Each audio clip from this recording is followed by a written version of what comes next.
Okay, good evening, everybody. Good evening and welcome to Extreme Accelerated. We're going to be talking about rebranding copy tonight, and we're going to continue the series.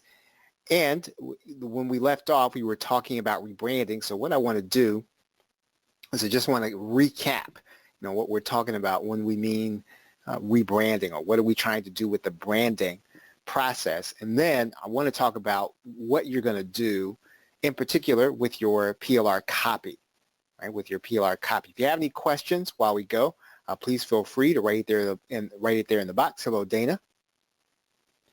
And then we will just kind of go through this. So again, feel free to stop me if you have any questions. All right. All right. So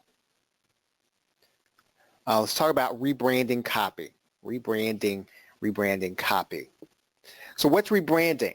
Rebranding is remaking the assets with your USP. And once again, your USP is that one thing that you're doing in your business that is going to be unique and that other people can't easily copy, and the reason why people buy from you, right? The reason why people buy your service, reason why people buy your product. And it's especially important in information marketing where, you can get any information any place. You can go to YouTube to get it. You can go to Kindle to get it. You can go to a blog and get it. The question is going to be always, what is it about the way you deliver it, about the way you do what you do that makes people have to come back to you to get it? And then you may not have this yet, right? Developing a USP takes time. So if you feel like, well, I don't really have a USP, I don't really even know what it is yet, I'm not really sure how to really define myself versus everybody else, that would be okay. It really does take time because when you're really doing it right, you might even be developing or redeveloping products and services in a different way, right? You might be redesigning what it is you offer based on what the market is, based on what people want. And so if you don't feel like you are unique in the marketplace yet, that's okay. That's something that you will want to deliver, but you do want to have an awareness of it so that when you see the opening in the marketplace where you can get in there, where other people can't get, where you can actually offer something that people are not offering, or where you can do something that other people can't do consistently, then you can then start to look at that becoming your own USP, right? The USP is something you have to try to drive home with everything. And that's whether that's with your business cards, that's with your website, that's with your emails, that's with your, with the stories you tell, that's with your Facebook, that's with your Twitter, everything that you do. When you figure out what the USP is, everything has to drive this home. And that's why we're really going to even talk about copy tonight, because it's not enough just to have sales copy. Because look, if you have a 10% conversion rate, that means then that 9 other people are not going to buy that particular product or service. What about those 9 people who come to read your sales copy? What do you want to do with them? One thing you want to do is you want to reinforce what it is that you do uniquely, what it is they can come back and get to you. So even if they do not buy, even if a sales letter or a sales copy does not convert an individual, you have still reinforced your USP with them, and so you want to have that in there. If sales copy is uncovering the value, when it comes to an information product, part of that value has to be the way you deliver it. And again, this is just reinforcing this idea that you bring something unique to everything. So when you start talking about getting a PLR video, you start talking about getting a PLR, let's say a PLR ebook or a PLR audio package, what is it that you can offer that when I get done either listening to it or watching it or reading it, that makes me think of you, or makes me think of the way you deliver it, or makes me think of the way you do business, that I've got to come back and for you to get more. Is everybody with me on that? So if you kind of get this idea of rebranding, because we've been talking about this over the last couple of sessions, if you get that, please put the number 1 in the question box. If you're, let's say you're getting it. And that's really where we want to have the mindset about rebranding. We want to have the right perspective about rebranding, especially as we start talking about what you're going to do with your copy. How many of you have, let's say, sales copy that you got with hey, maybe you got PLR videos, or maybe you got a PLR ebook. And how many of you have said, well, what am I supposed to do with this, right? And that would just make you like everybody else. So if you have gotten that and you felt like, well, I don't really know what else I should change, what I should add to it, what I should take out of it. And typically, when we teach this, when we start talking about rebranding, we start talking about changing words and talking about changing, let's say, particulars about what it is you're offering. And I think all that's good and all that's necessary, but that's not really going to help us, number one, make the sale, number two, build our brand. And so, again, the brand is going to be, what are you repeating over time? What are you saying over and over and over again? If you think about what a brand really is, a brand is something that gets burned into your brain. Well, how do you burn something into somebody's brain when it comes to information? You repeat it over and over and over again. When companies spend billions on, let's say, an advertising campaign, they don't expect that you're going to see a Lexus and it's going to automatically make you go out and get one. What they expect is that if they play that commercial 10,000 times, you see it 10,000 times, you get ready to go get a car, someplace in your brain you're going to be thinking, you know what, maybe the Lexus is something I want. You don't even know why that is, right? It's repetition, right? Rebranding is repetition. You burn it into people's brain by repeating it. And that's why I'm saying to you, you really got to have it in everything you do, right? You've got to try to repeat your USP in everything. Okay, so now let's talk about rebranding copy. What do we add to the copy?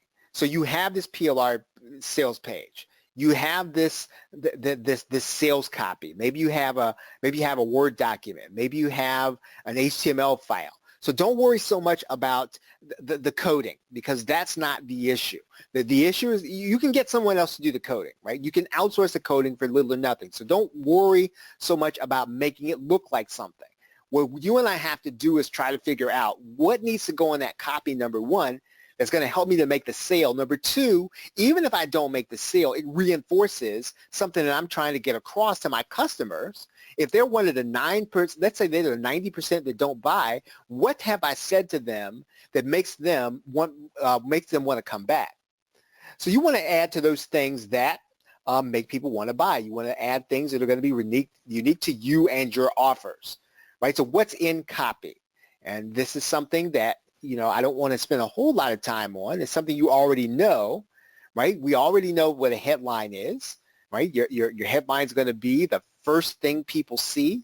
It's going to be the thing that grabs their attention. It's going to be the things that makes people stop in their track and start thinking about what it is you're saying. Empathy, right? There's typically a paragraph about empathy where you're going to relate to the person, where you're going to tell them you understand them, where you're going to tell them you get them, and you're going to make it tangible, right? Empathy. Then you have bullets, right? Benefit bullets, where we're talking about things like how a product is going to benefit them. So in other words, it's not so much about the features of a product, it's about how it benefits them. In other words, what is my life going to look like? Right? So we're spelling those things out in the bullets. We're not talking about that the engine, right, is a 2.2 liter Hemi engine, right? That goes in there. But what we're really talking about is what we're going to look like to our friends, right? What are people going to think when we drive up, in the, with that engine and it's humming? So again, we're talking about features. I mean, we're talking about benefits, not features. Then we're talking about testimonials, right? Right? In other words, we need to have social proof. In other words, other people have said they've had the experience with us. And so you can have the very same experience. And then we also have proof. Right? So what do we mean by proof and social proof? Proof is scientific evidence that what you're talking about, the category of what you're talking about, works. So in other words, you have a survey of people, right, who have things like you. They demonstrate to you that, let's say your product is on Facebook ads. You have some kind of statistic that says that Facebook ads generate, 80% of the revenue for an information product, whatever the case is, right? You're talking about scientific, right, quantifiable, researchable evidence. You need to have that in your copy, and you should have that in anything else that you do. So in other words, if your sales copy that you buy, it doesn't have that, typically it's going to have that, even if it's got PLR in it, it's going to have something like that. But if it doesn't, you want to add it, right? You want to have some proof in there. You want to have some social proof in there. Social proof is the same thing as testimonials. You want to have an offer. So in other words, it's not just a sales button, but it's an offer. So it's not just that they're going to get the product. What else comes with the product, right? So we're going to be talking about having some bonuses in there. We're going to make sure that this is something that they know is not only for a limited time, but that this is something special. The offer, when you make an offer to someone, you're not just selling them. What you're really trying to do is you're saying, hey, you know what? I'll tell you what. Why don't you get this now, and here's what I'll do for you. It's like a conversation.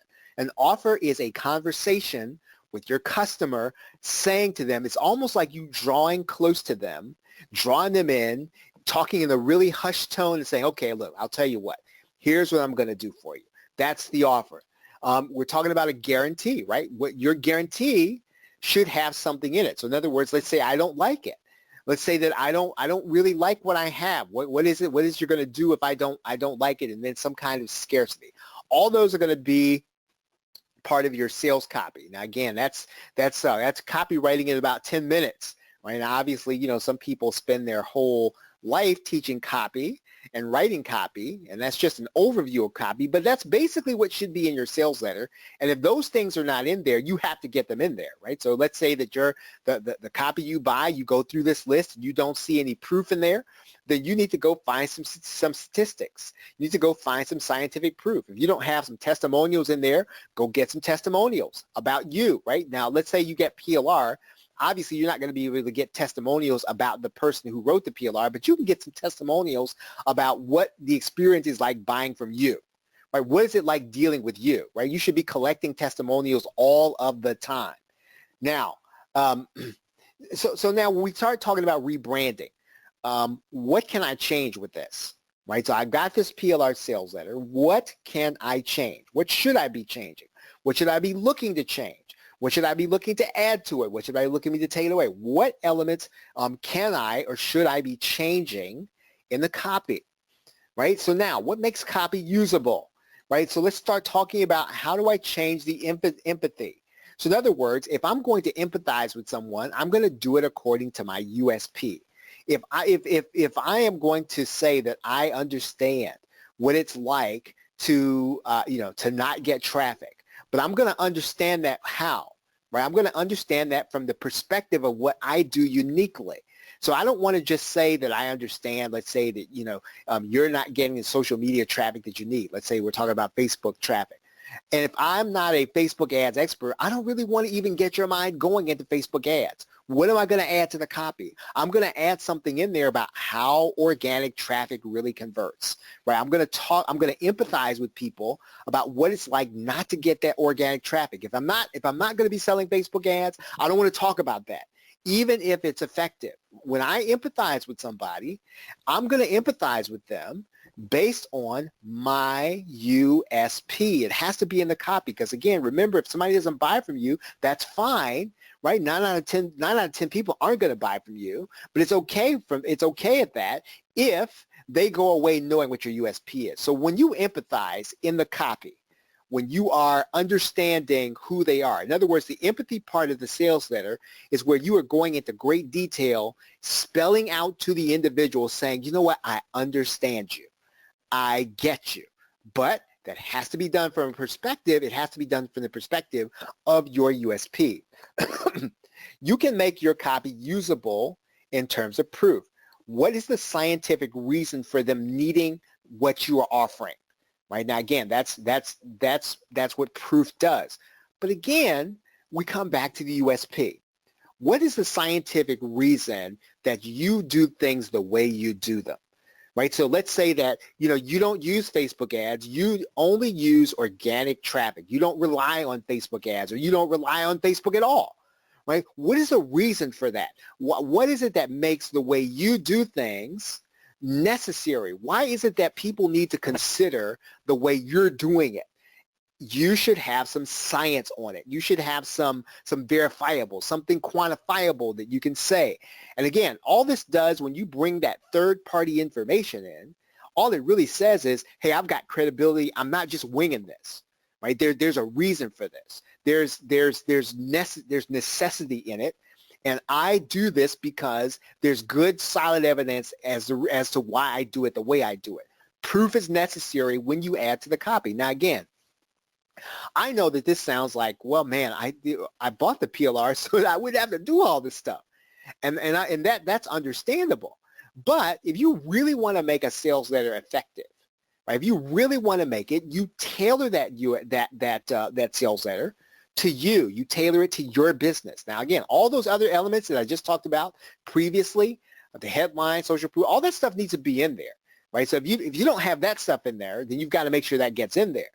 But then once you have all those elements, then it's time to start working with stuff so that it becomes about you and your business. Now, social proof. Let's talk about testimonials.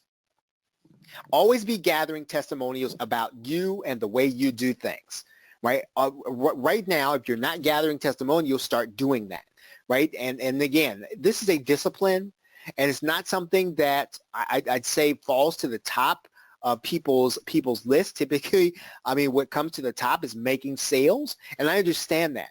But this is going to help you long term if you do it consistently, right? When you understand that people, excuse me, people are going to buy sometimes just based on the fact that they see other people have bought, you don't know the impact of one testimonial, right? So try your best to get disciplined about collecting testimonials and then make them about you. They don't have to be about the product. Sometimes people are going to give you a testimonial about how awesome you are. But again, it can't just be how awesome you are. It has to be how awesome you are at delivering your USP. Now, again, if you're gonna pull a quote out of a testimonial, pull the quote out of the testimonial about how you deliver your USP. Right? Social proof is something that you can change. Sometimes it is about the guarantee, right? Sometimes it's about the guarantee. Sometimes it's the way that you deliver your guarantee. When you start talking about rebranding the sales copy, and you're going to offer some kind of guarantee that other people don't have. Maybe you don't want to offer a money-back guarantee. Maybe you found something cooler to offer. Maybe you've got something that really does matter to people. Sometimes, when it comes to information products, right, and somebody's really dissatisfied, sometimes what your promise to them is going to be something even better, right, than getting their 7, 17, or 27 bucks back. Now, here's where you're going to make the most impact, right? It's the bonuses, right? Bonuses should be added to the copy. Now, you're not always going to get them when you get a PLR sales letter. This is your responsibility. You need to add bonuses, and not just because people like bonuses. This really does add substance to the offer. It's really part of the offer, right? So in other words, you and I have to figure out what really matters to people, and we have to be, I'd say, you want to err to the side of being generous, err to the side of being liberal with your bonuses. When I say liberal, I mean small L. I mean be willing to overflow with the bonus and make it relevant. Now, let's get into this a little bit more. So where can you get them? So number one, I suggest now you should be building an inventory of PLR, right? Always be building an inventory of PLR and use it, right? Use it as a bonus. When you buy PLR, you should know where everything is. You should have it, I'd say you should have it cataloged, or you should have it in a site so you can know what it is at a glance. You want to know your inventory. And so you want to use this PLR for your bonuses. Now, here's what I'm going to say to you about that. Be careful about using the images and graphics that everybody else is using. Now, if it's a bonus that, let's say, not everybody else tends to give away, if you're doing a bonus that not everybody else tends to have, then yeah, I would say for the sake of time, you might want to go ahead and use the graphics that those bonuses come with. But often, if you're going to get something, let's say that other people are using, go one step further and at least change the graphics. You don't want to have something out there that when somebody comes to your page and they see something that somebody else has, it's the exact same thing, it can be a turnoff. And again, understand something. I understand that time's of the essence, and not everybody has time to redo graphics. Even if you know what you're doing, even if you have staff, you can't necessarily take all your graphics when you do an affiliate promotion and do the bonuses, right? I know that. But, right, whenever you can, I'm saying that whenever you can, try to leave time that if you're going to add a bonus to your PLR, make sure that you change the image. You know, one easy thing to do, right? If you understand how to create graphics, you understand how to copy graphics, just change the graphic to the existing, the existing theme of what you're offering. So if you have, if everything in the product you're offering, the information your product you're offering is dark blue, and it's got a blue, let's say, e-cover, then just change the bonus to that e-cover, right? That's easy. Now, you might have to do a little extra work, but what that does is that really does change the nature and the perception of what people are seeing. Now, this is huge, right? When you start talking about bonuses, bonuses are supposed to increase the value of what people are purchasing, whether or not they're buying your product or buying an affiliate product. So be willing to pay for them, pay up for them. So in other words, don't try to look for the cheapest possible way to buy something that you can actually use as a bonus. If you're going to get something unique, you're going to get something that's good that people are going to value, be willing to pay for it. Be willing to grab something. When you see something and you know that not too many people are gonna have it, and you're going to be able to add it to your product, buy it, be willing to pay up for it. So one of the real keys of being successful and using bonuses on your products. Now, again, I'm not talking about an affiliate promotion right now, but even though these this applies to that, when you have something that's unique and valuable, you will then increase the value, not just in people's mind, but substantively. Look, when it comes to bonuses, don't try to fool anybody. What I'm saying to you is that when you add a bonus to something, it should substantively change the value, right? So whether or not somebody's buying an affiliate product through your link, or you're talking about your own product, when you add a bonus, it should substantively change the value. Be willing to pay for a PLR membership. Now, again, this is apart from what you're buying. In some cases, when you buy into a PLR membership, you're probably not going to be able to get all the rights that you want, right? So in some cases, what you're doing with this content, maybe you're not paying as much for this one. You're going to be basically using these bonuses in such a way that you're just keeping up with the Joneses, so to speak. So in other words, typically, if you're going to be competing with somebody, you're going to be competing with somebody on an affiliate promotion, you're probably going to be talking about they're going to set down 10 of them. They're going to go and get them from a PLR membership. And so sometimes what you have to do, you will probably have to have the 10 most obvious things on your sales page, not because you don't want to be unique, but just because you want to make sure that you're keeping up. Right? And that's typically what you're going to be doing with a PLR membership, especially where you're going to be taking some of those things and adding them to your bonuses, or adding them to a bonus landing page, or adding them to the sales page. Is everybody with me on that? So if you get what I'm saying, please put the number 2 in the question box. Right? If you get where I'm coming from when it comes to bonuses, right? This is how you substantively add to a product. You should be thinking that when you walk away from your sales letter, when you add something to a PLR sales, it should not be the same as somebody who came to a sales letter that looks just about the same. If you do nothing else, let's say that all you do, right? Let's say you don't change the graphics. Let's say you don't change the copy. You don't change the writing. Let's say you don't do what I ask you to do and put your USP in there. But you have some absolutely stunning and killer bonuses in there that are unique and that substantively raise the value, then I'm probably going to buy from you sometimes just to get your bonus in addition to the product, right? How many of you have at times when it comes to information products? I know I have personally.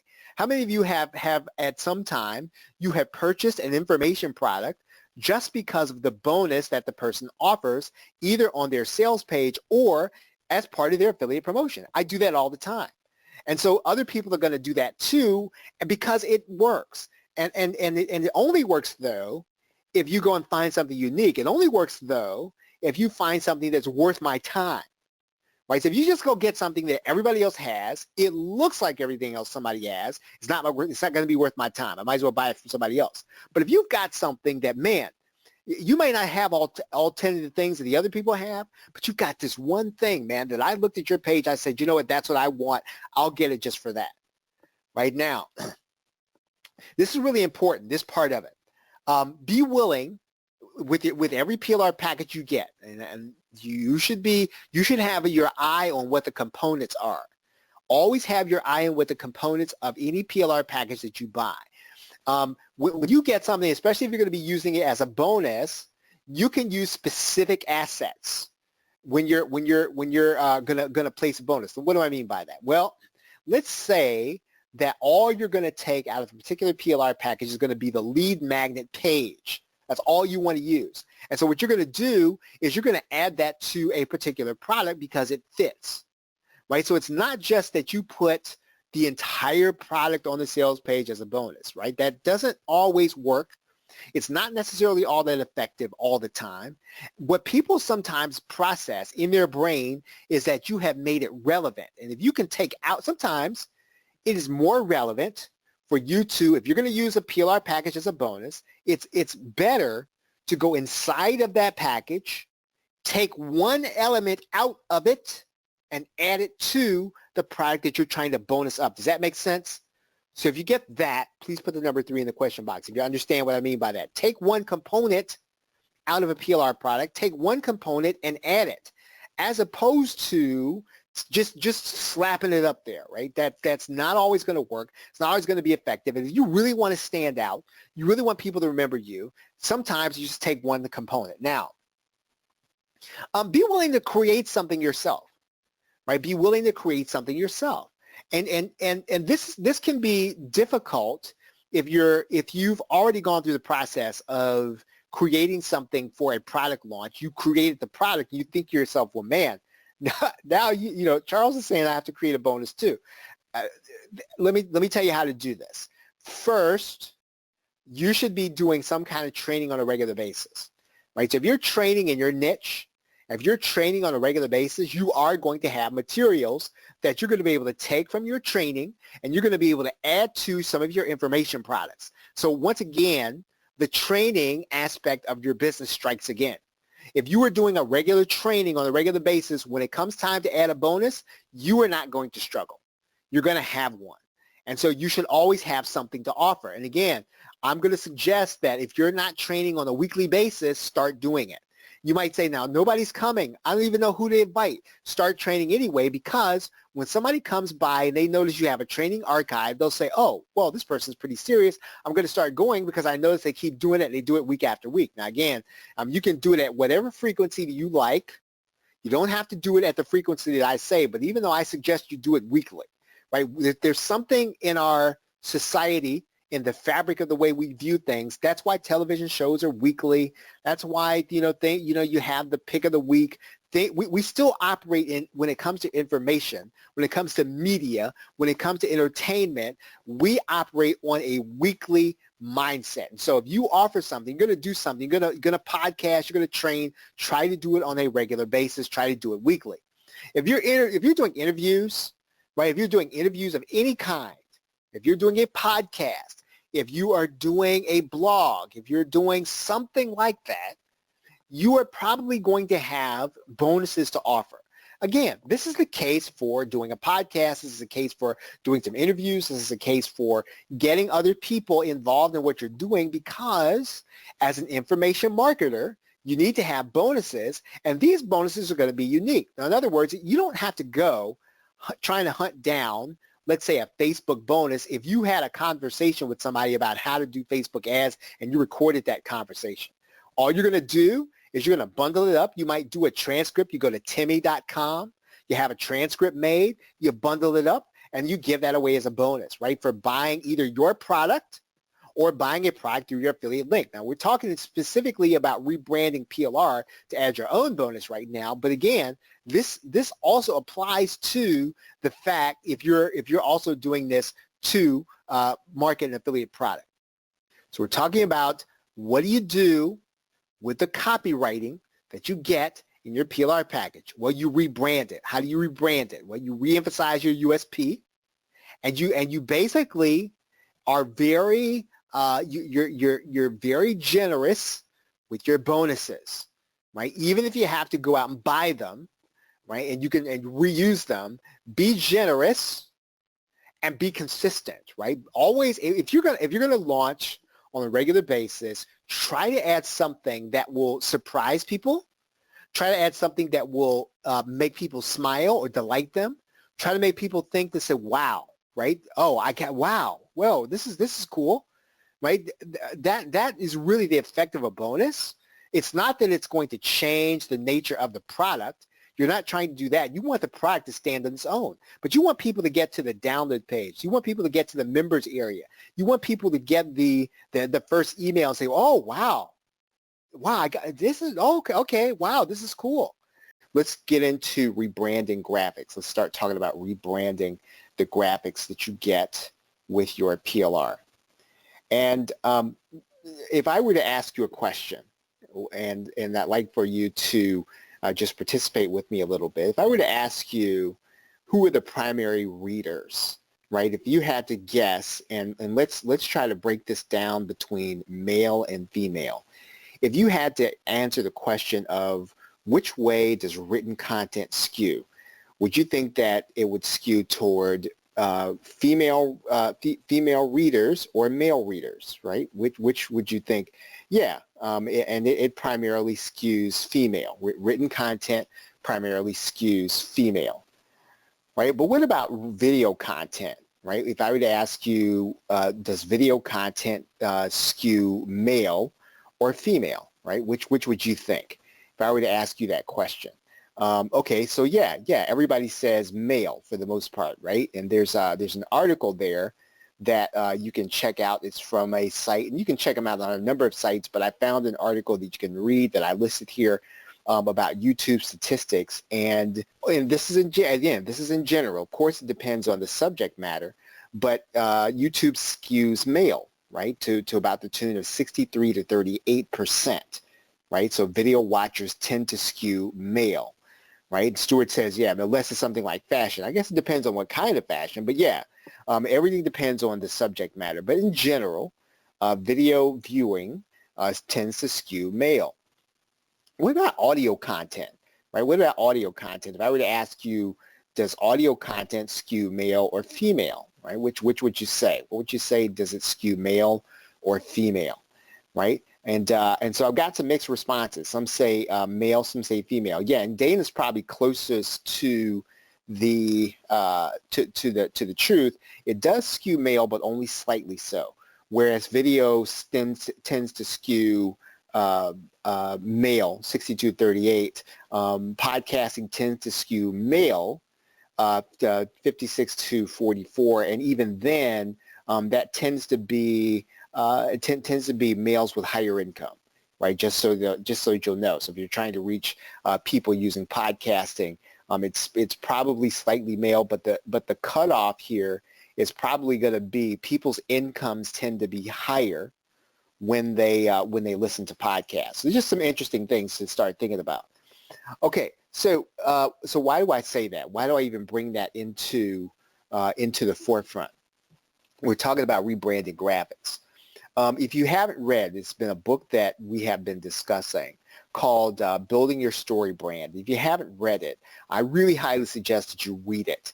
The gentleman's name is Donald Miller, and his mantra throughout that book is to clarify your message so that customers will listen. Clarify it.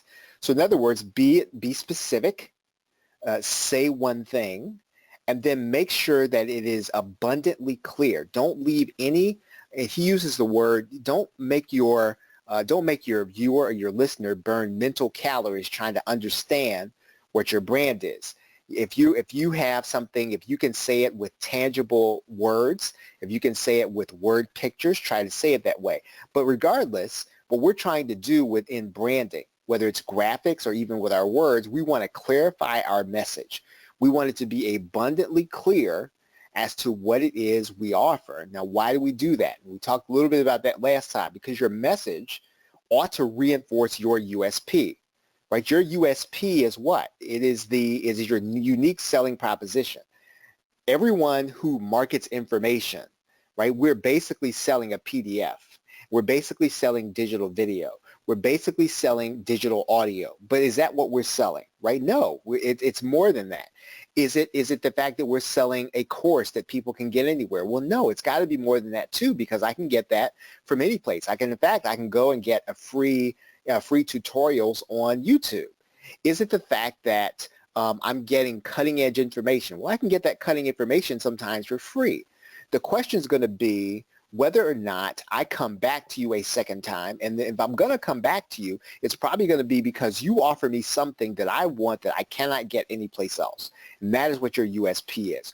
What is your unique selling proposition, right? What is it that makes you, what is it that I have to come to you to get that that I can't get from anyplace else? And you have to, in your branding, right? Here's what branding is.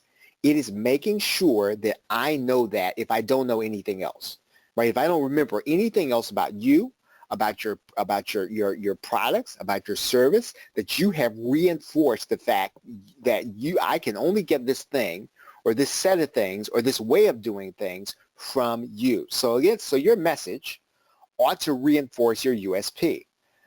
Your graphics don't have to be fancy. Right? And even within the make money online niche, even within our business opportunity niche, your graphics don't have to be fancy.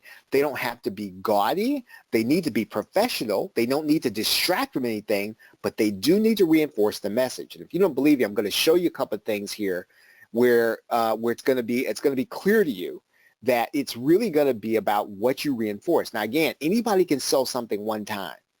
Right, and you might have experienced that. Maybe you might get an affiliate sale. Maybe you might sell a digital product. Anybody can do that one time, but can you do it over and over again? Can you do it week after week? Can you do it month after month? And if you're going to be able to do it week after week, month after month, and you don't want to try to be, let's say, a guru or a cult of personality, then it's really going to be about your brand. It's really going to be about you reinforcing something in everything you do, including the graphics, that says something about you that I can't get anyplace else. Let's talk about the landing page and your graphics, and we're going to take a look at this here in a minute. But let's kind of dive in to what we mean by reinforcing the graphics in terms of your landing page. Whatever's on that landing page, whether it's your WordPress site, whether it is a landing page that you bought and you put together with a squeeze page, it needs to reinforce your brand and your USP, and you can do that, right? That's not going to be too hard to do, and I'll show you that here in a minute. Again, what we have to do is we have to be clear. We don't have to be fancy, right? Clear. It should be clear, and I'll show you here. On our landing page, there should be a call to action. You need to make sure that I walk away knowing what it is I need to do if I come to that page. There should not be anything else to do.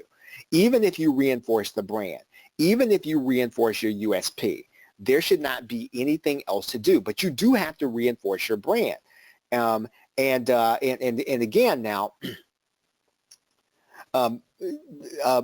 you should make an offer to me, right, on that page, an offer to me, right? So again, yes, I should opt into your list to get something. That should be your offer. But again, all of these things really still do have to happen on your landing page. Now, most of the time, if I come to your landing page, it's because I don't know you, right? If I know you already, I probably have not had to go through your landing page. I probably don't have to opt in again. But if I'm meeting you online for the first time, and you may not ever see me again, you need to, number one, reinforce your brand. You need to give me a call to action and make me do something. And you need to give me a reason to do it, an offer, right? An offer. It has to be something that's cool. It has to be something that you targeted me and you brought me here. Now you've got to make me opt in. And the only way you're going to be able to do that is if you are explicit. I'm going to show you a good example of that here in a minute. And then ultimately, you got to get my email address. As of right now, and I think I said this the other day, Twitter, Facebook, they're effective, but they are still miles away from being as effective as you getting an email address. You still have to get it. right? We're not at the point yet. We may get there, right? And I understand that there's messenger marketing and all those things are the wave of the future. I get that. But you still need to get the email address. We're not at that point yet where you can say, I don't need an email address. I'm just going to Facebook it. Now, there are those folks who are doing it totally by social media and star power. I think it's great. I would almost be willing to bet those people that if they added on email, they'd almost double their income. Even if they're wildly successful using only social media, if they turn to email, they'd probably double their income. Right? That's just a guess. So landing page. What are we talking about? USP, call to action, current offer, and opt-in. Right? So Stuart asks, is an order and an address. If I come to your landing page, right? Typically, if I come to your landing page and I'm meeting you for the first time, and if I buy something from you, right? Now, if I buy something from you, you should be collecting the name and email address, right? So that should happen by default. So no, you don't need to ask me for a name and email address. If you're going to show me an offer to buy, right? If I don't know you and you're going to show me an offer to buy, then when I make the transaction, you should be collecting name and email address. Now, again, that's not part of the graphics, but that is part of the process. All right, good question. Okay, so let's take a look for a second at Amazon. I want to show you Amazon. I want to show you what I'm talking about. And let's take a look here. So let's just go to Amazon. Okay, so what do you see at the top left? That's the brand, right? Do you see a call to action up there? Okay, Amazon's a gazillion-dollar company. What are they doing? What are they telling you? Try Prime, right? Try Prime, call to action, right? So here's their front landing page, and what do they have here? They've got the brand to the top left, right? That is to reinforce the brand. So they want you to know, hey, we're Amazon. Number two, what do we want you to do? Try Prime. Right? So again, that's their number one thing. Try Prime. And if Amazon does this, right, then you and I need to do it too. Right? So again, look to the right side, right? So if we look over to the right side, what are they saying? What's over there? What do you see to the right side? Sign in, orders, and what else? Try Prime. Right? So what do you think Amazon wants you to do? As big as they are, they want you to get on Prime, and they're not making any bones about it. And you and I, again, it reinforces what they want from you. Does that make sense? And so again, are these fancy graphics? So is this do you see anything really fancy about the graphics there? No, they're not trying to fool anybody. Okay, they're clarifying. So does that make sense, everybody? So clarify is important. So it's not about necessarily what you're trying to do to be fancy. It's what do you want to reinforce, right? What do you want people to remember over and over and over again? What do you want people to remember about the experience with you? Try Prime. All right, let's take a look at here again. Let's go to eBay, right? So top left, right? So no call to action except right here. Right? Front and center. Right? Now, what do they want you to do? Right? They want you to get in and start bidding on things. Right? They want you to call. They want you to get right in here. They want you to sell. Right? Conquer your college shopping. That's a current offer. So again, nothing here is fancy, folks. Nothing here is fancy. All it is clarification. Right? So you and I need to be clear, not necessarily fancy with our graphics. So yeah. This is professionally done. It's laid out very well. I'm pretty sure they had a lot of professionals put a lot of time, a lot of effort into here. You can buy WordPress themes, and again, that are very clean and very clear. What you and I have to do with it once we get them here is we have to be clear. Does that make sense? So the graphics, right? The graphics have to clarify. They have to reinforce what we're trying to say. That's what rebranding is. So I don't want you to get too deep into the weeds on, let's just say, on getting into Photoshop or whether or not you use GIMP and all those things. All those things are great, right? But that's not going to bring people back to us. What's going to bring people back to us is that they know that they can get this thing, from us over and over again because we clarified our message and we reinforced it. Let's look at two more. I want you to look at two more. Let's look at overstock. Right now, they're a little more obscure, but what do they want you to do? Right, overstock, top left. So that's, again, this is a clue, guys. This is a clue. And here's a coupon. Again, call to action. Sign up. Right away. Earn rewards with overstock. Right, they want you to become part of their rewards program. Again, everything up front. What are they trying to reinforce? Free shipping, easy returns. Right. So again, it's not fancy. It's being clear. It's being clear. It's not about being fancy. It's about being clear with the graphics. And I really want you to get that, because even as you start to take your graphics and you start to change them, right? It's not important that you say something, let's say, over the top, right? What's important is that you clarify. Okay. Now, here's something that's really good, and I think you'll get it right away. So let's go to AppSumo, which I'm pretty sure you've heard of before. AppSumo is a great example. Okay, so AppSumo is gonna bring you here. Right now, what's gonna happen? This is a great example, in my opinion. Right? So what do you see here? Everything is happening right here. Friends don't let friends pay full price. So basically, what is AppSumo saying? If you want to get applications for your business, right, you're not going to pay full price for them. That's what they do. That's their USP. Right now, join our email list right here. Right? Send me deals. Now, there's some science going on with the button and all this other stuff, but this is really not fancy. This is clear. Does that make sense, everybody? Use this as an example, because it's not about tricking anybody. You've got a USP, you've got something that you do, you've got something that you offer. Say that, be clear. Now, take some time to figure out what your USP is. Right? Now, again, the most important thing is that you get a USP that is attention grabbing and that makes me want to do business with you.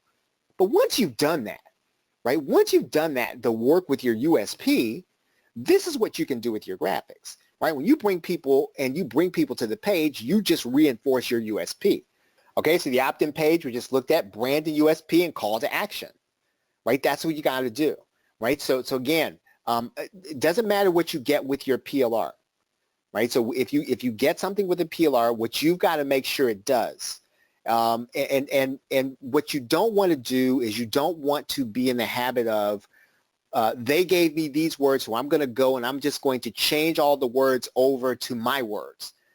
That's fine, but you can't be surprised if that doesn't work, right? So let's take a look here. So the question isn't whether or not, I don't need to just take this and put my words in them. What do I need to do with this, right? What do I need to do with this based on what we've just talked about? What do I have to do this? What do I have to make sure goes here? I need to make sure my USP is in here, right? I need to make sure my call to action is in here. It doesn't matter what the graphics say. It doesn't matter what they gave me.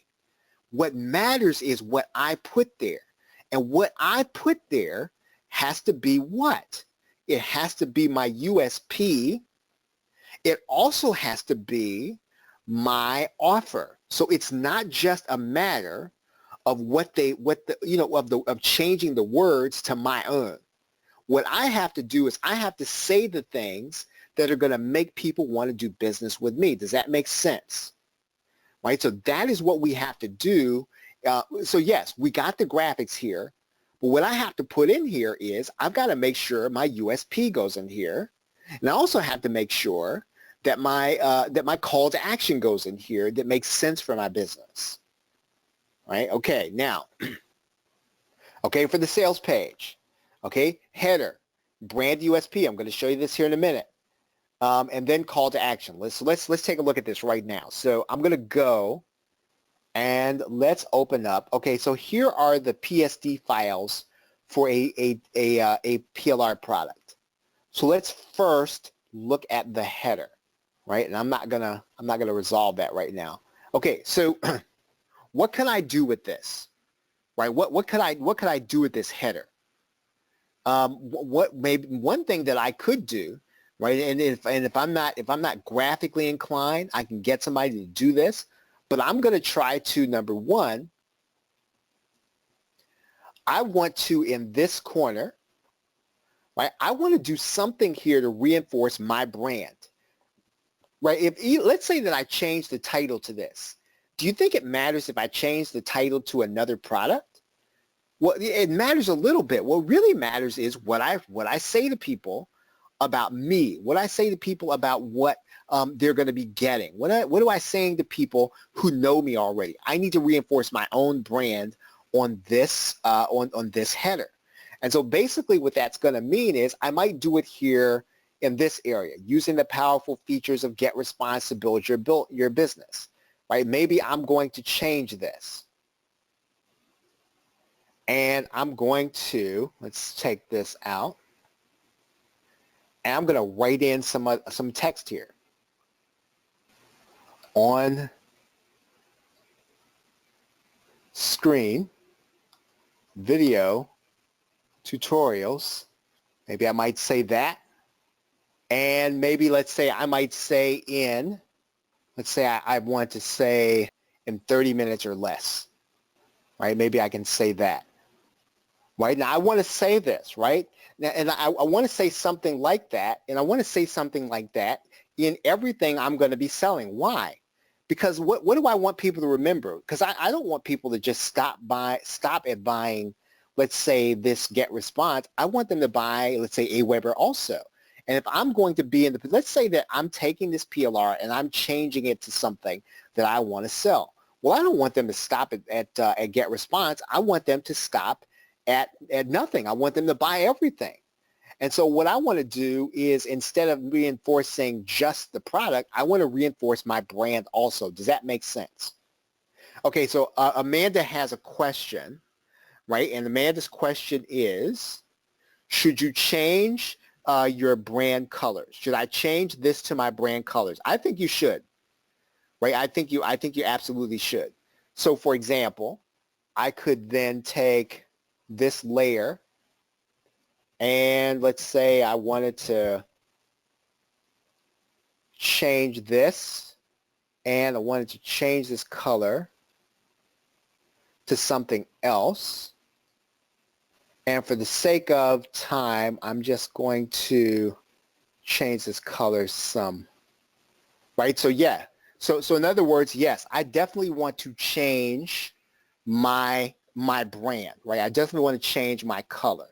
So maybe I might change this to, let's say my brand color was something like green or something. And then I then come here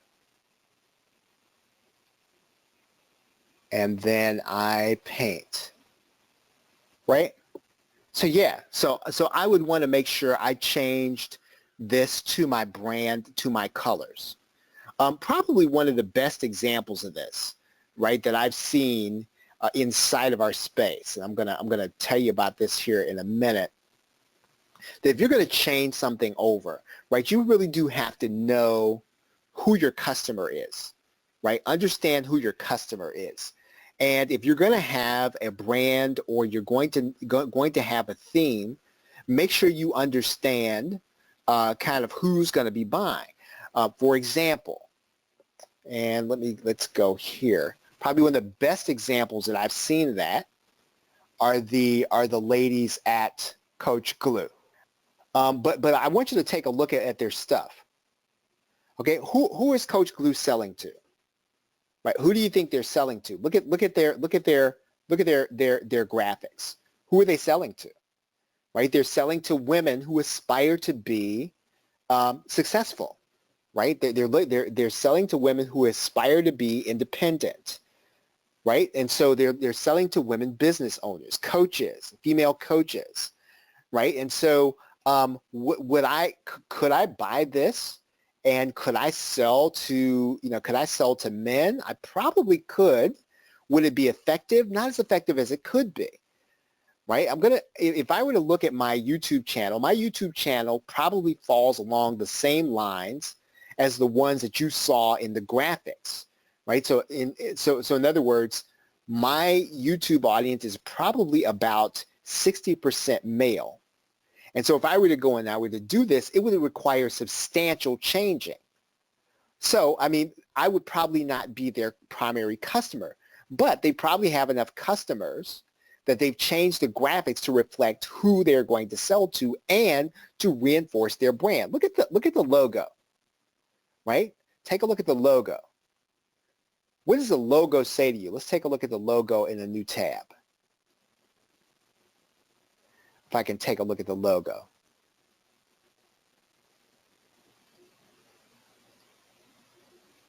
Okay, who do you think the logo is for? Right? Look at the colors. Right? Who's the logo for? Again, it reinforces who they're selling to. And so this is what you're trying to do with your brand. Yeah, women. They're trying to sell to women. And it doesn't mean that a man can't buy their content, but they understand who they're selling to. And so you and I have to do the same thing. We've got to do the same thing in our graphics. We have to do the same thing inside of our products, and we have to do the same thing inside of our site. The issue isn't that it has to be fancy, right? It has to be over the top. It has to be clear, right? It has to be clear, right? So again, yeah, and Amanda says it's stereotypically pink for women.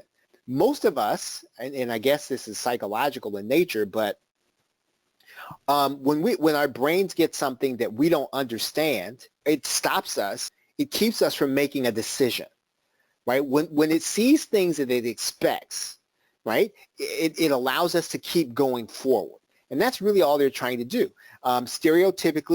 Typical, yes, but it allows us to keep going to make a decision to buy. And that's all we're really trying to do with our graphics is we're trying to make sure that we use them in a way that is going to be helpful to us in a way that we're going to buy. Okay, so in one of your previous videos, you recommended you cover authority. Do I recommend using, okay, eCover Authority or Photoshop Actions for ebook covers? Okay, that's a great question, actually, and it's actually a good place to have this discussion. Okay, do I recommend Photoshop and or do I recommend eCover Authority? Okay, Photoshop has a learning curve, and so if once you learn Photoshop, you're not going to have to learn another graphics program ever, right? And so that's the benefit. I've heard, and what I will say about Photoshop is it is no longer something that you have to be intimidated by in terms of price. It's no longer it's something that you have to be intimidated in terms of working with. For example, let me show you something here. I'm going to close this up, and I'm just going to open up an old graphic. Okay, so first of all, what Photoshop now does is it gives you guidance, right? So even if you're trying to, let's say you're trying to change something and it doesn't look like you're going to line something up, Photoshop will provide you guides that will help you to kind of line things up. And so basically what they've done is they've made it so that the bar is lower. So now I would not consider myself to be a Photoshop guru by any stretch of the imagination, but I can use Photoshop competently, and I probably only had one entire course that I've learned how to do that I learned how to use years ago, because Photoshop has gotten so incredibly easy to learn how to use. So if you want to get a program to avoid Photoshop, I don't think that's necessary anymore, right? I don't think that's necessary. Now, having said that, in order to get eCover Actions for Photoshop, you're probably going to have to buy Cover Action Pro. Cover Action Pro is $297, right? It is. And so because of that, it's a spicy price, but again, something you're going to never have to buy again, right, once you buy it. So you're not going to have to rebuy cover actions for years. If you buy a program, maybe even the Usign or eCover Action Pro, to avoid paying the price, that's understandable. But again, understand you're not going to have to buy cover actions ever again. Let's talk about eCover Authority. The person that does eCover Authority has stood behind that program for a long time. He's active in our community, and he works to improve it. And so it's not going to be like other software experiences because he is active and he actually works inside of our market. I would consider it to be a good way of getting into graphics. Right? There is a point though at which you're gonna run into a case where the further you go in internet marketing, there are going to be some things that you will run into that will be beyond the scope of eCover Authority, and knowing Photoshop will be a benefit. So what am I saying? I would say then that if you start with eCover Authority to create eCovers, and then you get to this point where you have to do other stuff, I think then that you start investigating how you're going to buy Photoshop and Cover Action Pro. Let's see, Amanda, can Canva work to make these edits? It's for some of them, Amanda. Canva does not, to my knowledge. Now it may. I don't know that it works for layers. Right? I don't know how well it works for layers. So I think that if Canva does layers, then it can, and if it works with PSD files, it can. But I don't know that Canva works with PSD files. Stuart says outsource. And I think that to some degree that's true. I do work with designers. I work with 2 of them. What I will say is that in our business, right, we have to move very quickly. For example, if I need to put together an affiliate promotion, I can't call the designer the 2 or 3 days ahead of time and ask them to put together all my graphics for an affiliate promotion. So I have to be able to operate PowerPoint. I have to be able to operate Photoshop. I have to be able to create my PSDs. I have to be able to do all out of these things because, first of all, it's going to be cost prohibitive for me to get a designer to do everything unless they work for me full time. Right? That's a tall order. And so, yeah, I do have people that I contract with, that I do outsource, but there are a lot of things that I just have to do. And having to know those things means that I need to know how to use a graphics program and do some things myself. Right? So outsourcing is the best thing. And here's what I say about outsourcing. Here's what I say about outsourcing in graphics.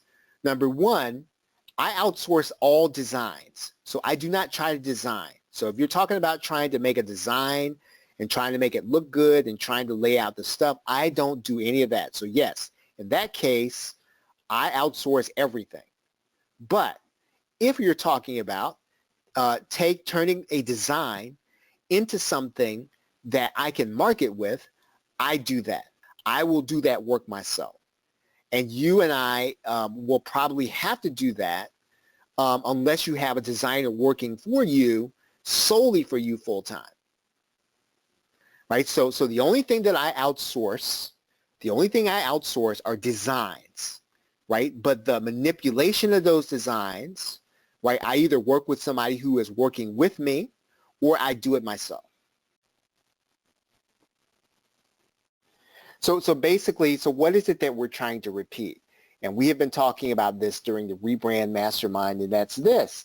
We have to be repeating the USP, right? So is the USP our tagline? No, it's not our tagline. USP is really the way we do business that's different from other people. In other words, what does somebody have to come to us to get that they can't get anyplace else? The way we do business, what we deliver, how we deliver it doesn't really matter, but we do need to have something. And especially when it comes to information marketing, there's so many people that have free reports, right? There's so many people that have free videos. There's so many people that have, let's say, the full product, and all those things are great.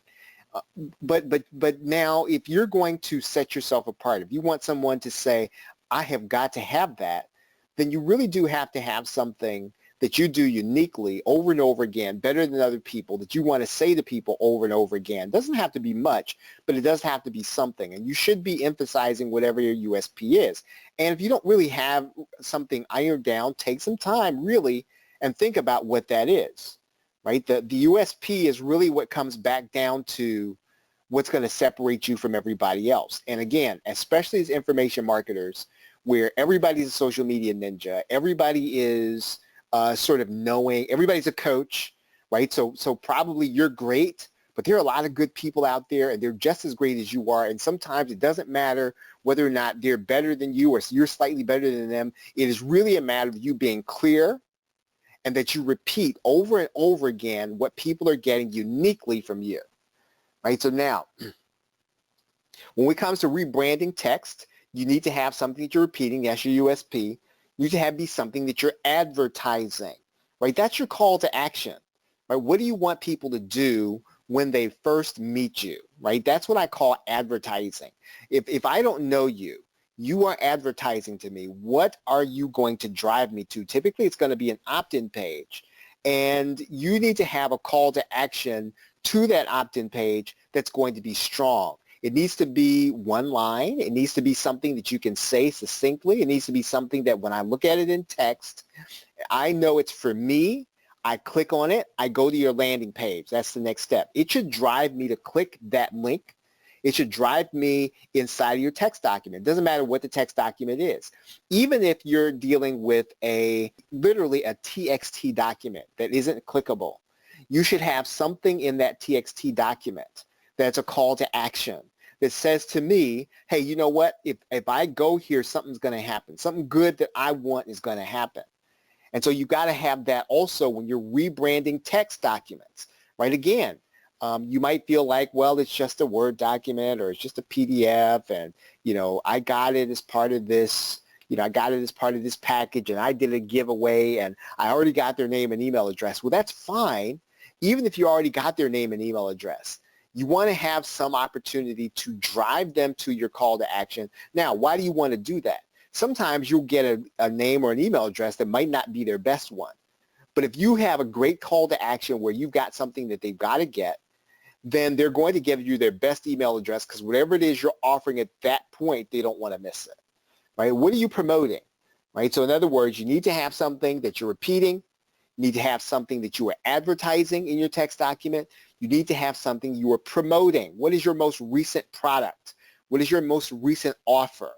If you're offering a service, right, what can I get from you right now? What is your introductory offer to me? Your best offer. And it should be there in your text document someplace where I can click on it. And yes, and I'm going to show you this here in a minute, it might seem a little bit overkill, but it isn't really overkill because these documents pass by people. We get Word documents. We get PDFs all the time. Sometimes we're looking at them on our mobile device. Sometimes we're looking at them on our PC. Sometimes we're even printing them out.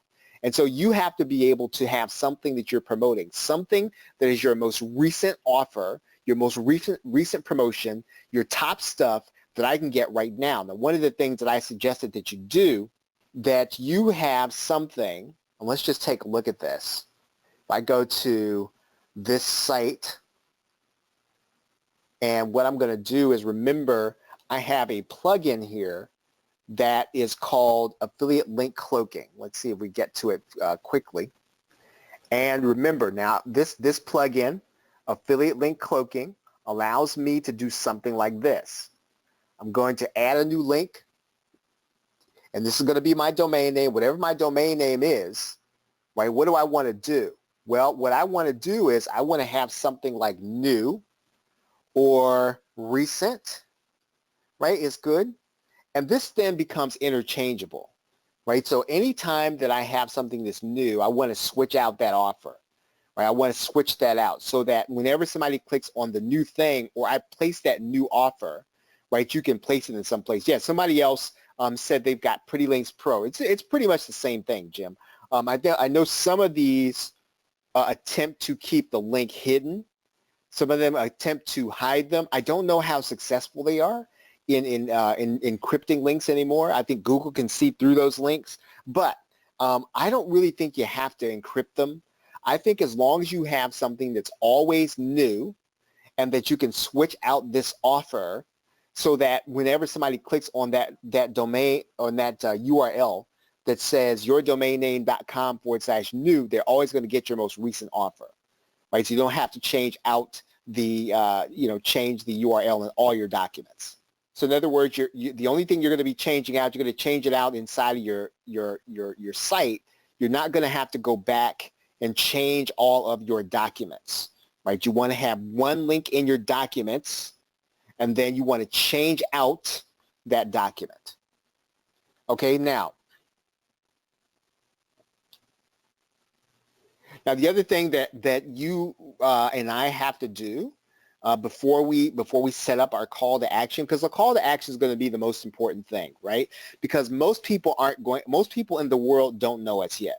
Most people in the world, even if they know you, they don't know how awesome you are yet. And so you're going to have to get them even before you get their trust. Sometimes you're not going to be able to get their trust right away. You're going to have to get their email address and build trust. Right, so yes, people do business with those with whom they know, like, and trust, but sometimes you have to start someplace in a relationship. And so what are you going to offer them so that you can establish that trust? Now remember, one of the things that we looked at yesterday, we looked at what is a good example of a landing page, right? What we've been talking about.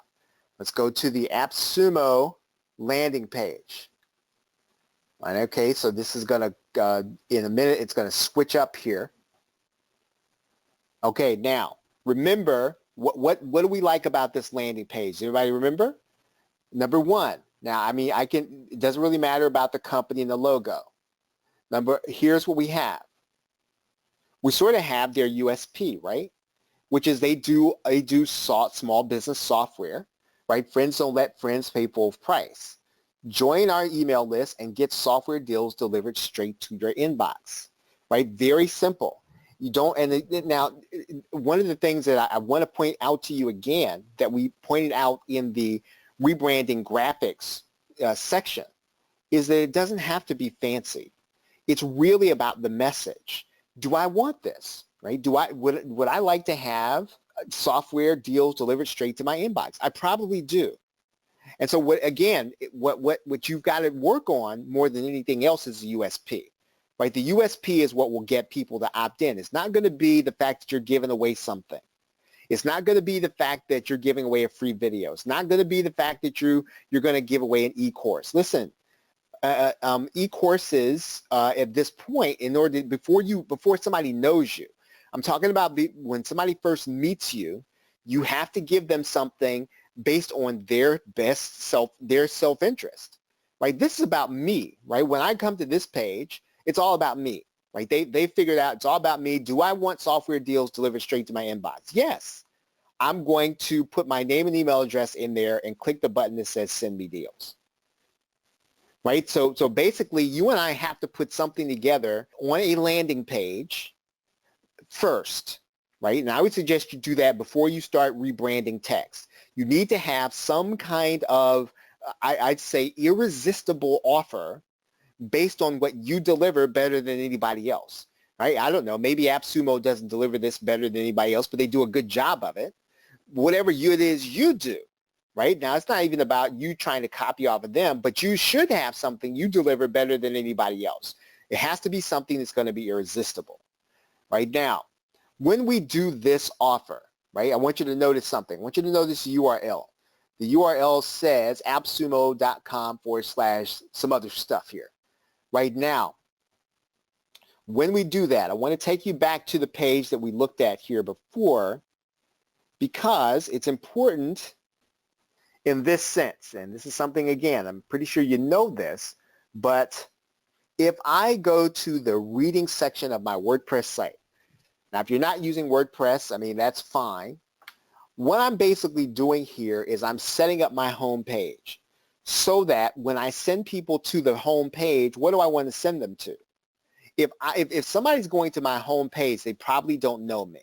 So what do I want them to do? I want them to see what I want them to see. And typically what I'm going to want them to see is going to be some kind of opt-in.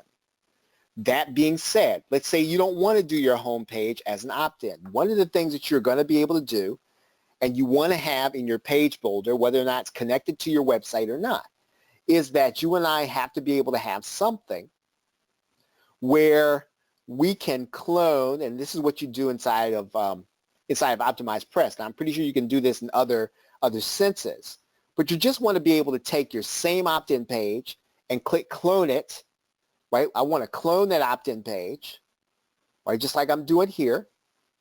And what I want to do then?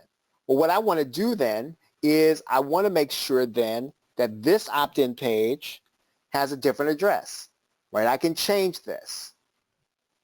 New opt-in page, or whatever you would make it, right? Now, the advantage of having something like this with your page builder is that I can create opt-in pages quickly, and every time I have a new document, right, I might want to take the same opt-in page and I want to do something slightly different, right? So let's say that I do one product and it's going to be about Facebook. Well, then I might want to set up my opt-in page so that so that when the person clicks from my Facebook product, they click to an opt-in page that's going to be related, right? And you can do that very easily, and all you should be doing with your opt-in page is cloning it and making a few tweaks to it. Now, I know we're talking about rebranding text, but you have to do this before you start the rebrand process. Otherwise, it's not rebranding. Right? Rebranding is what are we going to repeat over and over again? What are we trying to get into people's minds? And again, the text documents are the things that we typically leave out, not because we don't know to do it, not because we don't know how to do it. It's because we look at it as extra. And all of these little documents, all these little things we do are the things that matter because they're cumulative over time. Okay, so we just talked about the AppSumo page. Remember, we have, so again, we have the call to action there. We have the USP there, so you can do that on your opt-in page. Again, the style is not important. You know, I guess there are some styles that are going to convert better than others, and sometimes you're going to, you know, put some things on the right side or on the upside. But I'd say first, before you start worrying about, you know, where your logo is going to be and all that stuff, get your message right, get your call to action ready, get your USP so it's irresistible, and your call to action so it's irresistible, and then get a current offer. Right now, when I put my name and email address in here, what's going to happen? I want to come back here. What's going to happen? Well, I'm going to put my name and email address in here.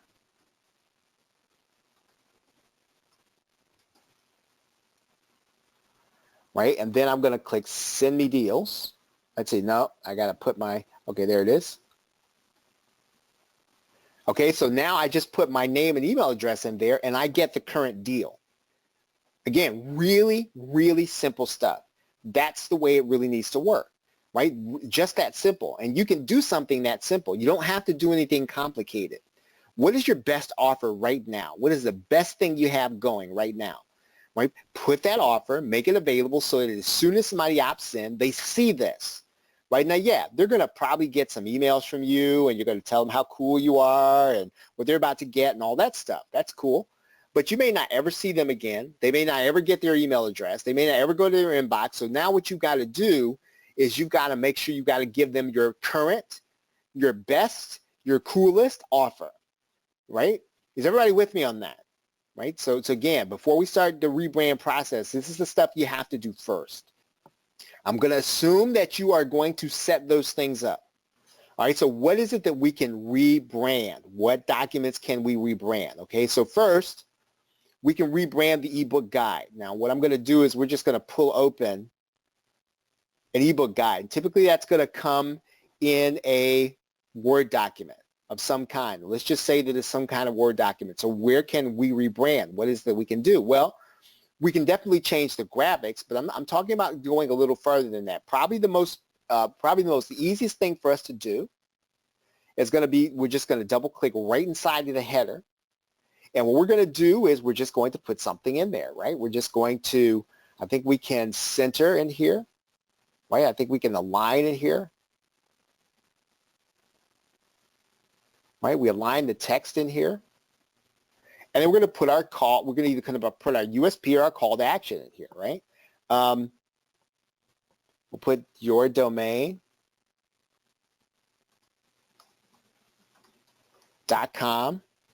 right? Or what we could do is we make this our USP, right? We say something like on-screen video tutorials in 30 minutes or less, something like that, right? We want to reinforce what we do. And what are we going to do there? We're going to make this into some kind of hyperlink, right? What do we want to hyperlink to? Well, we want to hyperlink to, right? Let's see, where's our link here? We want to hyperlink to either our call to action, right, or our current offer, right? So what this is going to be is our landing page.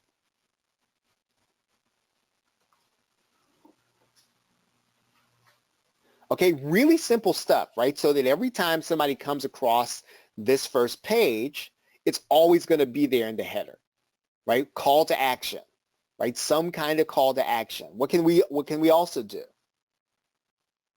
We come down to the bottom and we're going to do our footer, right? What are we going to put in the footer? Well, what are we repeating? USP. What are we advertising? Call to action. What's our most recent product? So maybe we've got our USP up here. And maybe we're going to say, get your free free analysis, business analysis, right? And consultation or something. So once again, all we're really doing is we're just lining these things up, and then we're just going to link to these things. Right now, if you the most important thing is that you get the message right, right? So it's not so much again that you are you're trying to fool anybody here, right? We're just putting this link in here. I just put google.com just to have it in here. So now on every page we're going to have call to action and our USP. Right, really simple when it comes to the to a Word document, right? That's typically where our ebook guide is going to come. Now, license is going to be trickier because you can do the same thing with a license, but typically sometimes the license is going to be a text document, right? So we've got a text document here, and I'm going to make this print smaller. Let's do select all. And we're going to format this smaller so you can see it. Okay, so the license is not so much the issue. Let's not worry about the term. What am I going to do with this so that I continue to repeat what I'm trying to repeat, right? Again, this is all real estate that people are going to read. If you waste this space and you treat all this is like a Word doc or a text document, you don't get to advertise. Right, so typically somebody's going to look at the license. So what do you want to do? Well, maybe at the top point, you want to write, right? You want to put there, you want to leave it in their best self-interest for a free 30-minute analysis. Go to, now this URL ought to be short as you can, as easy to remember as you can. Again, that's nothing earth-shattering. But what you don't want to do is you don't want to waste this real estate, right? This is valuable real estate right here that people are going to read. And it's very easy to do. You just need to make sure that it's going to be easy for them to grab the URL. In this case, I'm just going to put,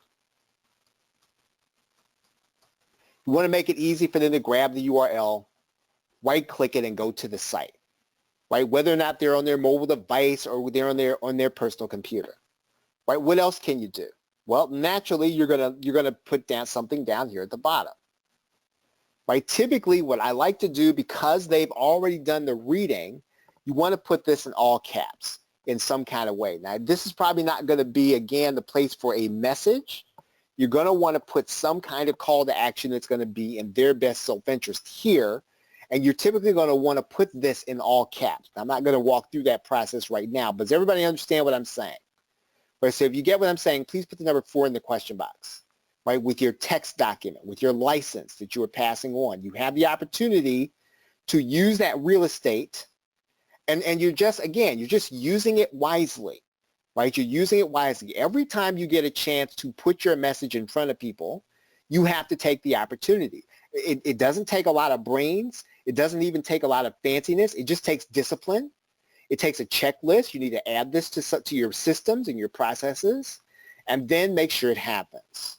Right now, okay, anything that you're inserting, right, anything that you're inserting, if you're going to do an insert of some kind, maybe you're going to do a special offer of some kind, again, that's typically going to come in the form of a PDF. One of the things that you want to make sure you're doing, I'm going to show you something. When you are passing on, you get something that's got master resale rights, let's say. Here's something that has a license, right? Do I want to take that license as is? Well, no, I don't want to take the license as is. Let's extract the license. Okay, so this license comes with a PDF. So what are we going to have to do with this PDF, right? It's an insert.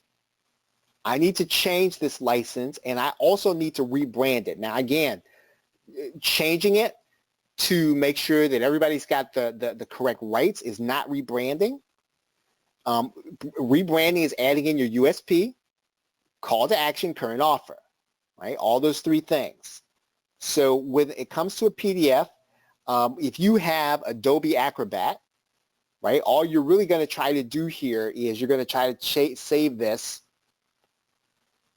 as another document, right? And typically what you can do is you can export this to a Word document, right? Now I realize that not everybody has Adobe Acrobat, but if you do have it, it's fairly easy for you to just export the document to Microsoft Word, and you're going to make changes. So even if you have a PDF, that PDF is going to be changeable, and you just want to export that to Microsoft Word. Now there's services online. I think they're probably free where you can do it, where you can take a PDF and you can then export it into a Microsoft Word document. I mean, you could copy and paste it. I mean, but here, all we're going to do here is we're going to redo this, right? And how are we going to redo it? We're just going to click on top of here, right? And then we're going to add in our USP. We're going to come down to the bottom. We're going to add in our footer, right? And then we're just going to then resave it as a PDF, right? Really, really simple, but very easy to do. Yeah, Dana says they're all over the place in Google, right? Dana Castle says they're all over the place in Google, and that's true, right? You're going to be able to find them, right? But if you have an Adobe Creative Cloud, then you have Adobe Acrobat, right? And Adobe Acrobat has a lot of kind of neat little things you can do with it like that. Okay, let's talk a little bit about working with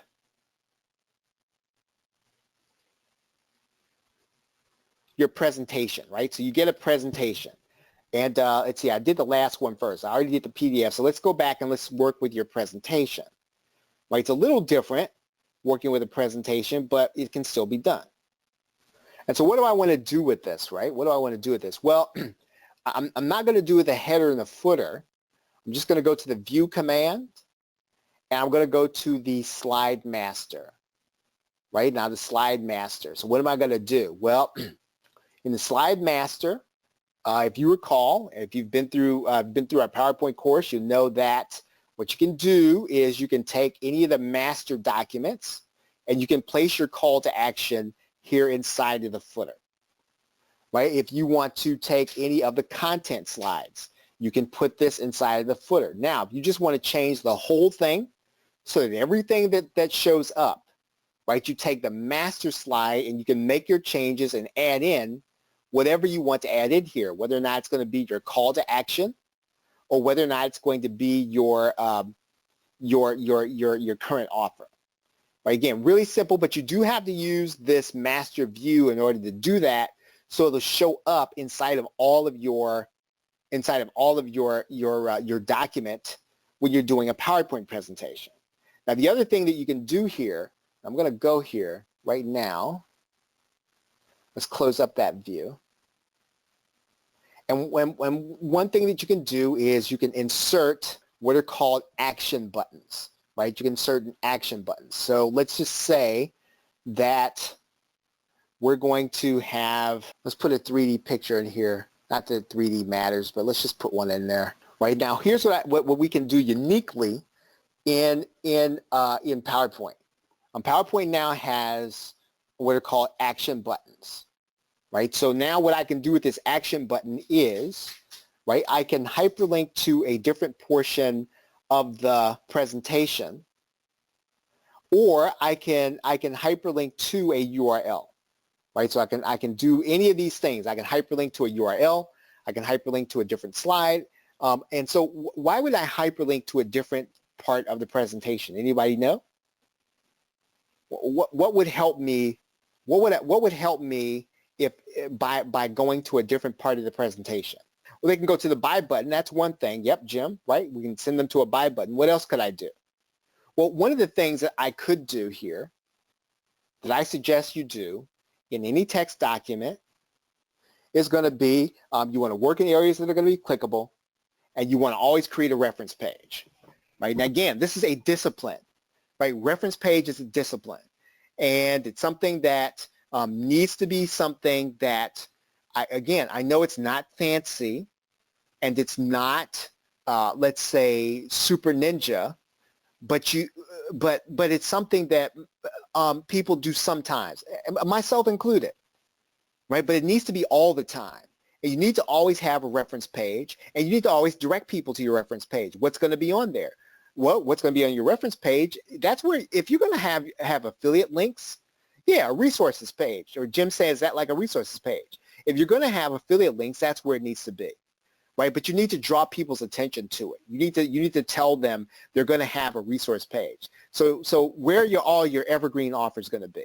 If your customer's business, right, then you want to have stuff in there like the autoresponders where you're a affiliate, the page builder where you're an affiliate, the membership software that you're an affiliate, and don't have 10 of them, right? Don't put, well, I'm gonna, if you can get Aweber, you can get GetResponse, you can get ConvertKit. Yeah, recommend one, right? It's a reference page, it's a recommendations page, and recommendations page has power if there's one thing that's sort of like the thing you're recommending, right? So again, the power in that, in rebranding, is that now if you're going to have affiliate links, you're going to send someone away from your brand, and you're going to send people away from your site, these are where you're going to put evergreen resources.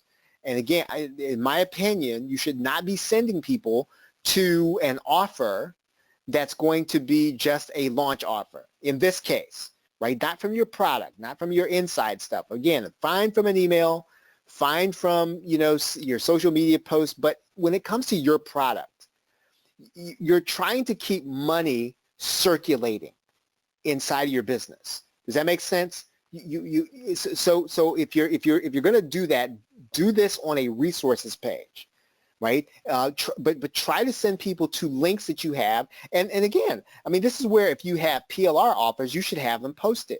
You should have them hosted so that you can refer to your offers, right? Keep money circulating in your business. Don't send it outside your business. And the only exception should be your references page. It should be your recommendations page. And again, these should be evergreen resources, right? Things that people traditionally, perennially have to have, not launch offers, right? Not where they're going to get tied up on somebody's list and they're going to get emailed all the time. You don't want to do that, even if it does convert and you make a bunch of sales.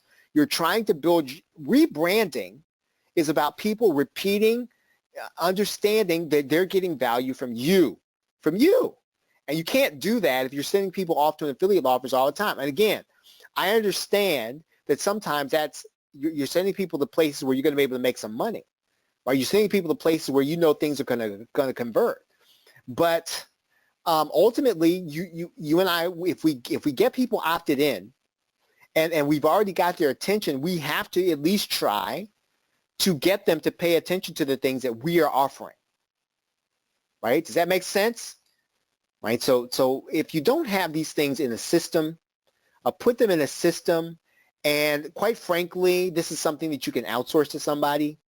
If you you have a VA, right? If you have somebody in your family working with you, you can outsource this so that it happens every time. You just put together a checklist, and you put your documents branding checklist. Do I have a PDF? Here's what you need to put there. Do I have a Word document? Do I have a PowerPoint document? Anytime you have documents, these are the things that should be happening in them repeatedly. Amanda's question is, does it make sense to edit the content? Yes, it does. And I think you should be editing the content, number one, to reflect the niche and the market you're working in.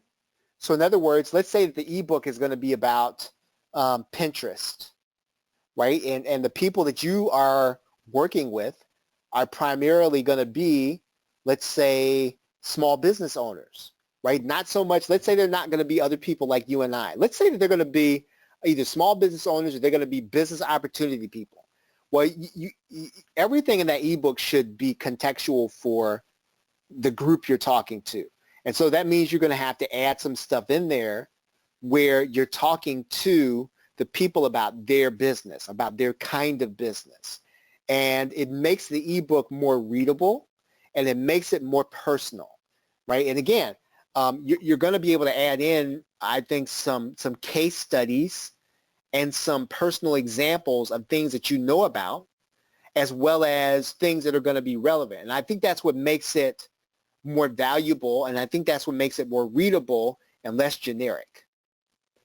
Okay, so Jim's question is, when I produce a PLR product or resale rights product, is it okay to put these links in text and to give the buyers of the PLR rights the opportunity to edit, or is that considered sneaky? I think what you should do, Jim, if you're going to produce a resale rights product or a PLR product, that you should have a training video in your document that says, these are my links.